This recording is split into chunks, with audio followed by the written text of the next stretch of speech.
Let's talk a little bit about some of the foreign policy positions he's outlined so far. I'll put a few of the headlines he's put out there over these past 10 months or so. He supports a two-state solution between Israel and Palestine, wants two states. He also has suggested, it's caused him some grief, that the U.S. should be, quote, neutral in trying to negotiate a deal between the Israelis and the Palestinians. He hates the Iran nuclear deal that the Obama administration worked out. It says it was the worst negotiated deal ever, $150 billion.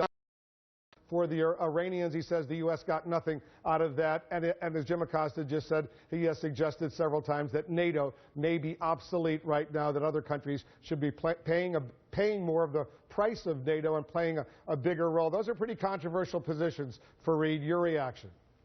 They are controversial, most particularly the last one, because as you know, Wolf, on Israel-Palestine, he started out, he's been all over the place on many of these. He started out suggesting he was going to pressure the Israelis. Then he got some pushback. He went to AIPAC and said, no, all I mean is the kind of usual banal rhetoric about wanting a two-state solution. But on NATO, he has really worried European allies. Remember, NATO is now engaged in a very purposeful campaign to deter the Russians, to make sure that there's no further aggression in Ukraine, that there is some price that Russia has to pay for having annexed Crimea. And in the midst of all this, with the Poles, the Hungarians worried about their actual security, with the Baltic states asking for further American assurances, to have the presumptive Republican nominee say NATO is obsolete. The Baltic states, Poland, Hungary, are banking on NATO for their territorial integrity. So it's a very controversial position.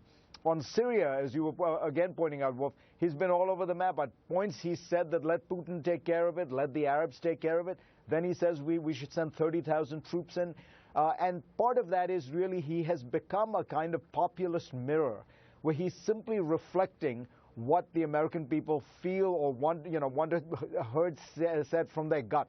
So there are times when it seems like, the terrorism is in the news, and he'll say, we got to go in and smash them, and maybe we send in 30,000 troops. When it recedes, he said, this is not our problem. Let somebody else deal with it. You can do that on the campaign trail, especially in this rather novel, totally unscripted he's doing. But you can't do that as president, because each of these statements has deep consequences. It has international repercussions. You then have to follow through on your policy. How can you one day say you're in favor of 30,000 ground troops in Syria and the next day say you're in favor of none? I mean, you'll have deployed those troops at some point if you were president. It's a good point, and we'll see what he says about that. I suspect he's going to make some reference to that in the speech that's coming up.